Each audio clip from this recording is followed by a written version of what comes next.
Hi, Decoders. This week we're poking around the subject of astrology, universal energy components. How is this affecting us? Does it affect us? Let's go look at it. Hi, I'm Kiran Trace. Welcome to Humans Decoded, a story of hobbits, fairies, elves, dwarfs, gnomes, and humans. If you get lost at any point, there is a deep dive on all the different avatars in episode 1. It includes notes. Thank you for joining us in a fun little chat about the vast potential of our human makeup.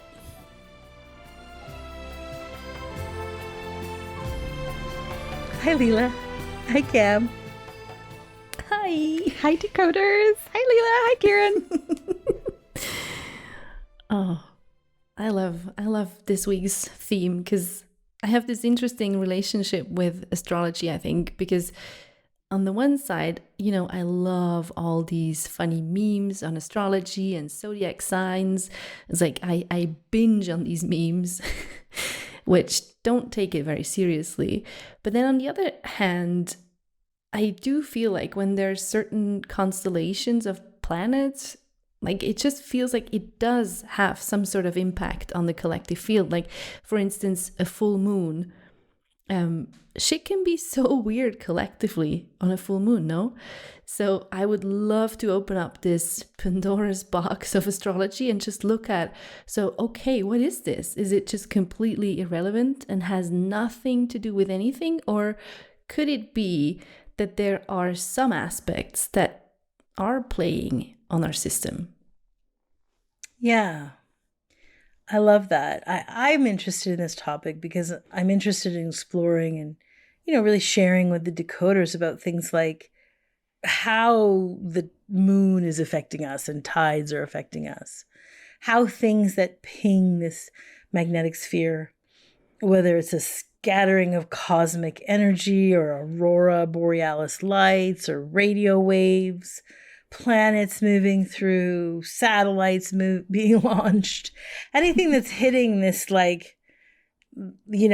magnetic sphere and the ionic sphere, how it's affecting us. It's just a really interesting conversation. And I think astrology is a beautiful science that weaves into that. I feel the same. There's been periods in my life, for example, when I was leaving my marriage, that I was checking my horoscope every day. I'd be like, what's happening in the stars today?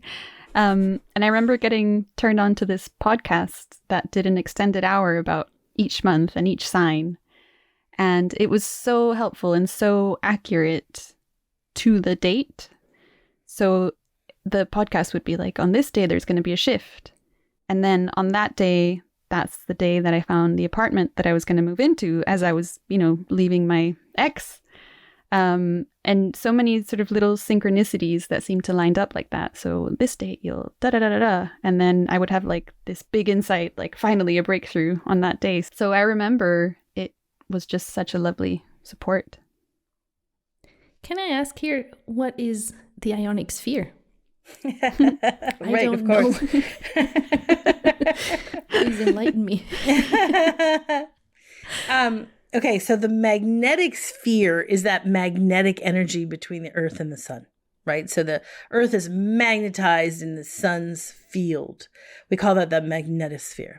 And the ionic sphere is the ionized part of the Earth's upper atmosphere. So it includes, somewhere around 50 kilometers to 1,000 kilometers above sea level. And it plays this really crucial role in the Earth's atmospheric energy. And that's what affects things like energy frequencies. So like if you're imagining this huge magnetic field, right, between the sun and the Earth, and then there's this like ionized part that's like, basically we're saying like really sensitive, like really alive energy. So then things that are primarily energetic, like a radio wave or a radio frequency, right? That's an energy frequency. it's really affected in that space.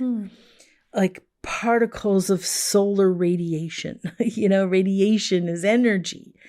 Anything that is energetic in its primary form. So the material form is energy. Doesn't get past that really. So obviously we've talked at length in the podcast about everything first coming from this infinite source of radiant energy. So this one infinite field, we often call it the source field. And the source field is where things begin to take material form. They have many levels, but eventually have a material expression. But some material forms have a final expression that's still energy. I have this really great blog about all this in much more detail. And we'll link that blog article to help make sense of it. But material form that remains energetic in its primary form, as I was saying, radio waves, solar waves, they're deeply affected by the ionized section of the Earth's atmosphere. So they're like, it's a radio wave in its form, but if something is affecting this ionic part of the atmosphere, that radio wave is getting really impacted. So things are moving in and out of that field, the ionic sphere, and bringing these pinged heavy big waves all the way to Earth, like it's banging it all the way. So it's a particularly loud vibration and affecting the energetic bodies on Earth, like the tides, magnetic minerals in the mountains. There are many, many, many things in our world that are vibrational in its source. And when things are loud and echoey and pinging in that ionic sphere, they are loud and echoing like a wave through that whole form. So your own body, the energy field of your body, which is like all these little chemical receptors moving through your brain, it's an energy, it's an energetic flow. And those receptors get like pinged when something's pinging the ionic sphere. So like the physical space in your head or the brain in your gut, we have a full brain moving in our gut. In Chinese medicine, there's these flow cycles they call them meridians. Ayurvedic medicine calls them chakras. Allopathic systems, homeopathic systems, they call it like the vagal surface or the vagal nerve system, connecting the head down through the body. All of this, right? It's just energy, flowing energy. And, in the same way that moon, which is magnetic to the Earth, and it's throwing this, as it gets full, it's got more mass to be more, and like the energy's on the full side, those of us looking at it, and it's starting to like, move energy through the ionic sphere, right? Pinging it. But that's pinging our brains and the energy moving through our brains. It's pinging the tides, right? It's pinging magnetic minerals, right? Like it's all this sort of like big universal orchestra playing an energetic tune, at times very loud. So yeah, that's how we can think about anything moving in and out of our atmosphere is going to ping that ionic sphere, and those waves ping through all the sensitive energy bodies on Earth. I love that wave analogy, like everything, or the orchestra, Right? Everything kind of flowing into each other and sort of affecting everything. Yeah.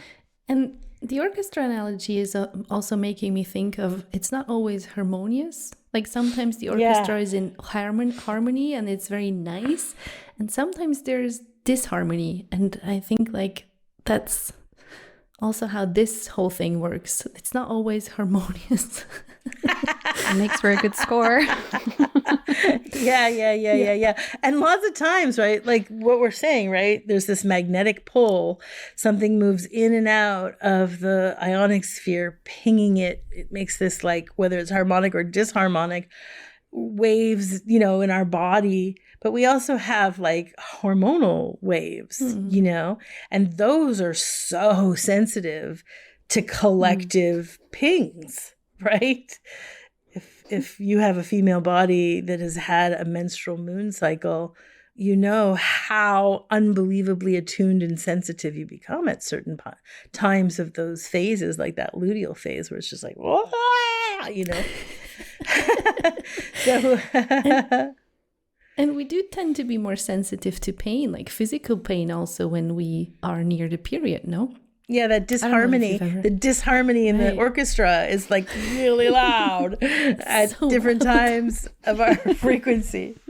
You know, men have a flow too. They do have hormonal flows. It doesn't move the same way as that monthly cycle.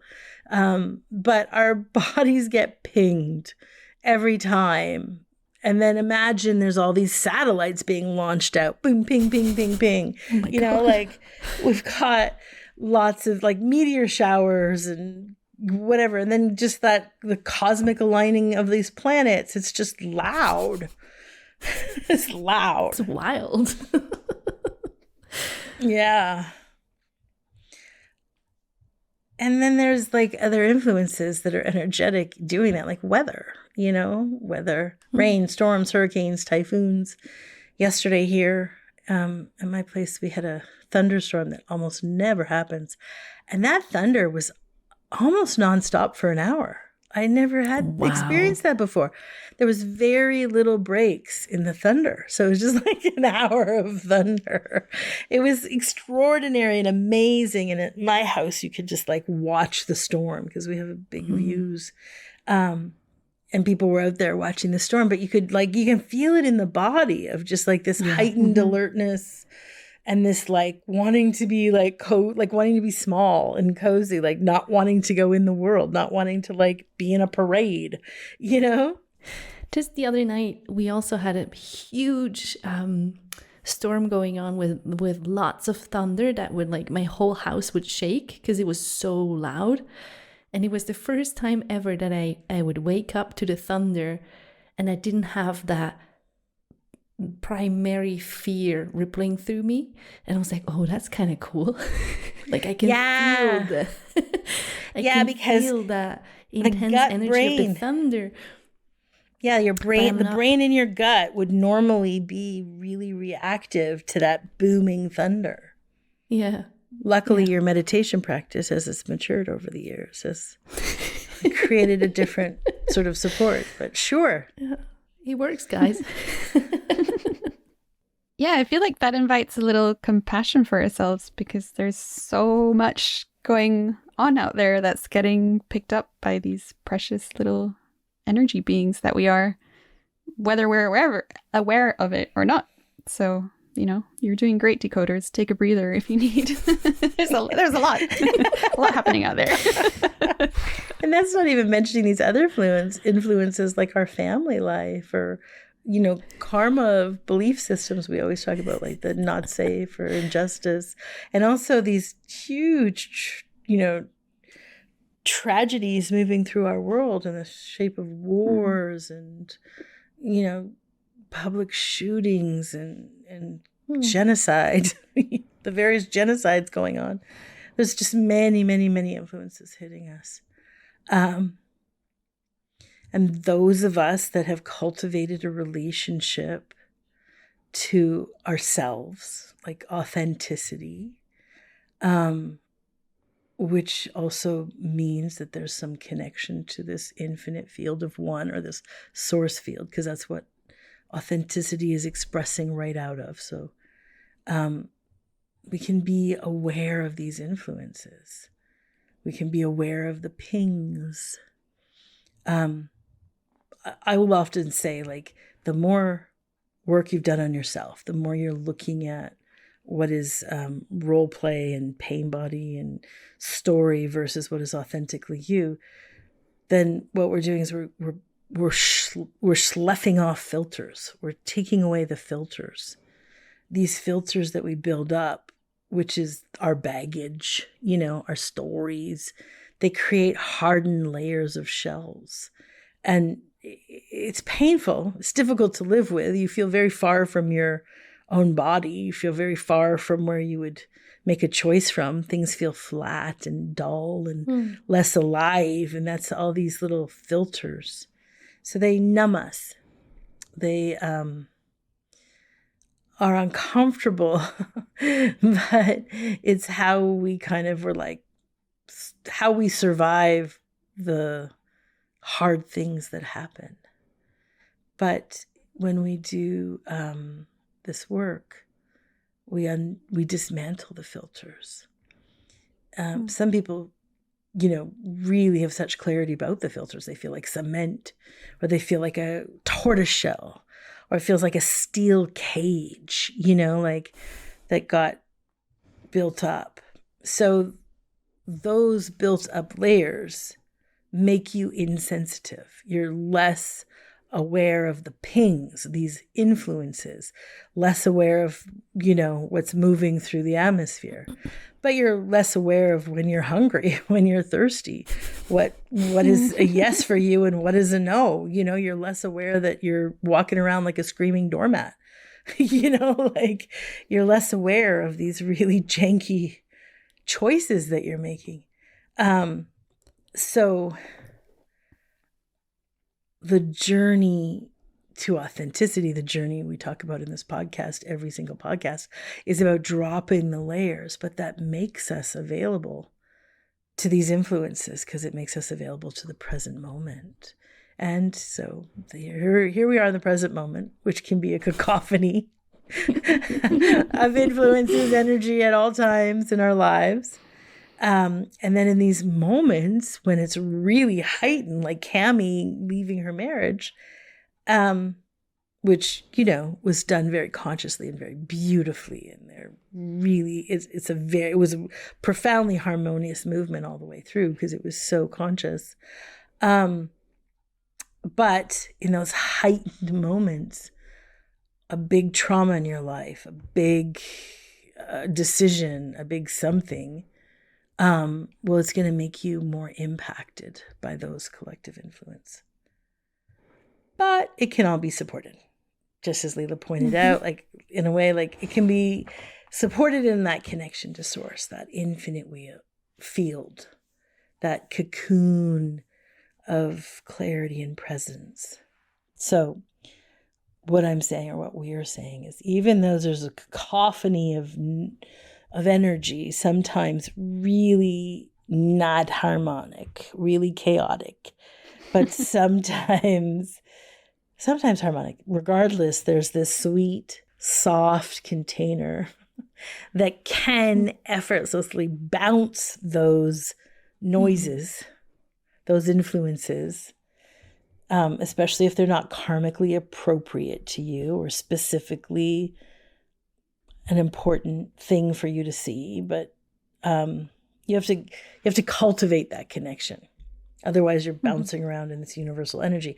But just what Leela pointed out, right? So she's woke up and here's this loud cacophony of thunder.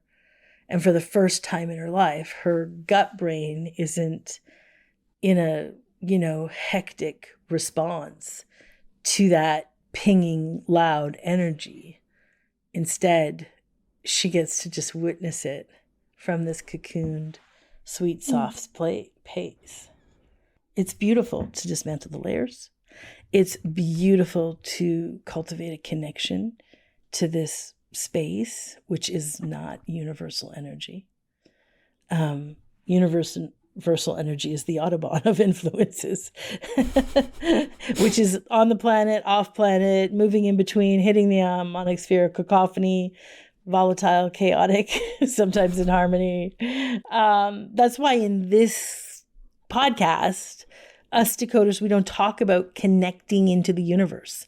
We're not like, oh, you know, the universe has our back, or just reach into the universe, or just ask the universe.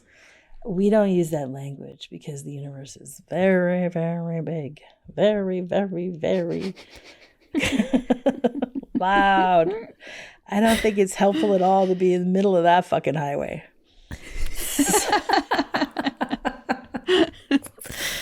So we talk about connecting to the infinite radiant oneness. And that's the opposite direction of the universe. It's not out there. It's in here. It's inside.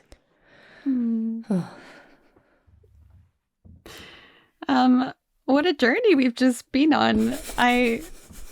We started out in atmospheric influences and the ionosphere. Like, I'd never even heard of that word before. I didn't know you had like such a download on it.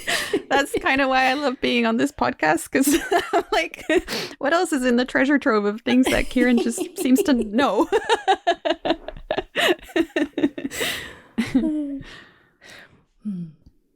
I especially love your point, Kiran, of like, even when the filters drop and there's sort of nobody home, or it's just awareness aware of this moment, and everything happens at once. And yes, there are all these things happening in the ionic sphere. Like, there's storms on the sun and the meteor shower and the satellites and this and that and the other. It doesn't mean that like your awareness needs to be with all that all the time. Like, you can just hang in this quiet, gentle, soft cocoon of source energy. So it's not necessary to just be so vast all the time. And as you were saying, it's not helpful at all. And somehow hearing that over and over and over again it's good for me too.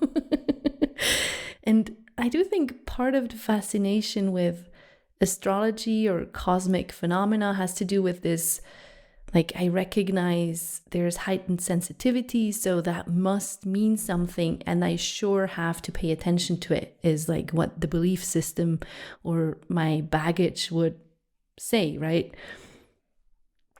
Yeah, and like, astrology is a really interesting science. None of us are experts in it. Necessarily, but big fans, and yes. It can be really supportive for like Cami during her divorce, when everything is so heightened and there's just very little filter, so she's really, really aware. So she was looking for these references as support, which is an art, it's a craft, it's a science, but I think she can vouch for this. It's no longer necessary as she moves through, like, she's moved through that phase.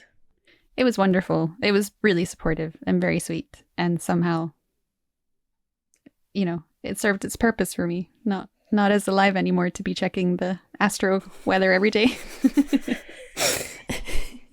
Yeah, I mean, I've binged Astro Weather too for a moment. Like, I loved all these apps. I still do sometimes.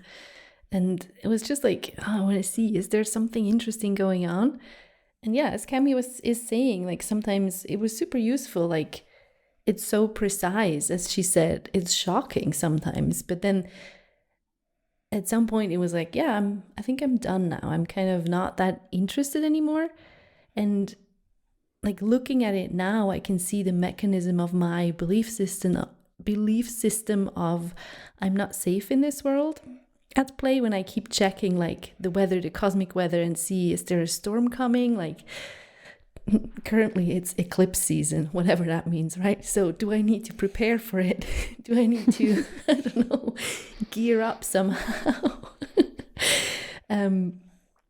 But then as like I saw that mechanism clearer, it's just my belief system of not safe at play, or as it gets obvious, it's like, oh, well, I actually do not want to further feed this story by checking the weather, by trying to prepare. So I'm more interested in clarity and truth than my not safe story, right? And I just see how astrology or all these cosmic movements, observing them, it can be helpful if it's just curious awareness going there, looking for some information, some support. Or is it some part of my baggage that reaches for something, like wants to have safety or answers, or is sort of clingy with this science of astrology? Like, that's a huge difference. And I mean, yeah, I'm guilty. I'm guilty of all of it. Like, when you look at my Instagram, it is kind of, I guess, how I present myself, astrology girl. Like, I post all these memes and I find them so funny. You should see me giggle in my kitchen. It's adorable. But every now and then I also look at it like, are you feeding an identity? Are you feeding a story here? Or is it actually true? Like, who believes in all these planetary movements? Sometimes it's easy for a belief system to take astrology, for instance, and make rules out of it. Like, if Mercury is retrograding, then it means whatever, I shouldn't make big decision. Or if Mars is in what I have no idea, doing this, then I always have to make, I don't know what. And that's not a movement of curious awareness, because awareness is just aware. It doesn't apply rules to the moment, right? And the whole thing is, it's funny because, you know, part of it is true, part of it is authentic, but then it's so easy to sort of fall a little bit too far to the left in a way. And then it becomes this Lala version of Leela. Lala meaning a bubbled off trance that inside feels quite exciting and quite good. So you don't want to leave it. But yeah, the Lala version of Leela. And it's just taking a bit too far, and it's easy to get stuck there, like, oh, this is me, as opposed to, I have no idea. Like, maybe today I wear my fancy snake robe dress, and tomorrow I'm showing up in my hiking gear. Like, I don't know. I actually don't know who I am. I can definitely relate to so much of that. The times when I was looking forward to every monthly or weekly, I mean, you can get the forecast daily. There's so much good stuff out there. There's this one app that tells you really big patterns in your life. And it's like, you know, for the next 8 to 12 month window, you're going through this transition, and these are the things that are going to get highlighted. Or then, you know, who's your soulmate? Who do you align with? If you know their birth time and date, you can put in the person that you have a crush on, or your new bestie, and you find out what are, you know, is there karmic significance between each other? So there's just, yeah, so much candy that the identity can sink its teeth into if you want. But as Kiran was saying, it was a really nice support when there was just so much transition in my life. It was talking about some big astrological transit of Pluto being in Capricorn. And in the season my life was changing so much, Pluto was transitioning out of Capricorn. I'm not an astrologist, so I'll spare you more details. But basically it was saying, Capricorn, which is my sign, you've been through the ringer, but don't worry, it's going to be okay. Oh. And I needed to hear that at the time. So it felt like a walking stick where it was just adding that little bit of extra support. But at some point, you know, as we mentioned, it kind of felt like I grew out of it. It started feeling a bit prescriptive. And I think really it's because my relationship with the moment deepened and got a lot juicier. So it felt like I don't want a prescription from anyone else. I just want to find out what's actually here. Mm-hmm. And it felt so much more alive to let the moment just come. And like Leela said, you know, it's like checking the cosmic weather forecast. But maybe it's raining and you do want to go out in the rain and do want to get really wet. Like, I don't want to be prepared with my umbrella because, you know, that's what the weather forecast says. I don't want that preset.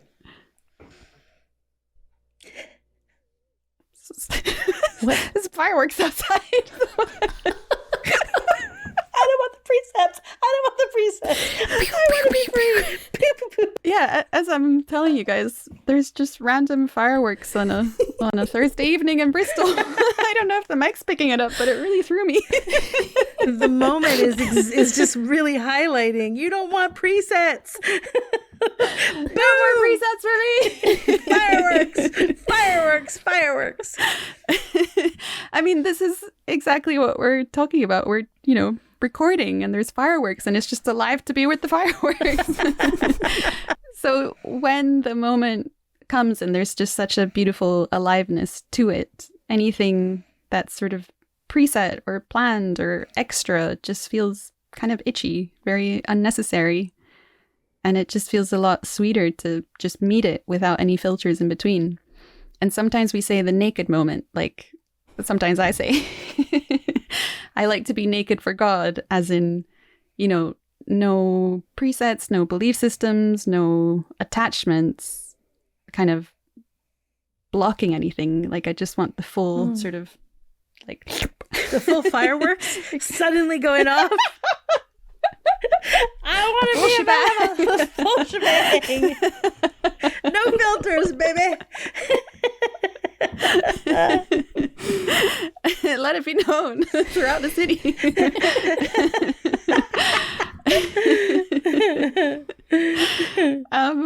I mean, yeah, exactly. Just this moment as it is, however it's going to show up, we don't know. And that's very terrifying for the separate self or the ego. But it's the most yum to just, let it come as it may. And it's always going to surprise you. I mean, could astrology have predicted, the fireworks? Who knows? But imagine if we were committed to making a very professional sounding podcast.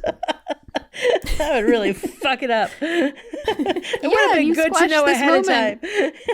Exactly. In the name of making something, preset. To have an agenda on the moment, right? Mm-hmm.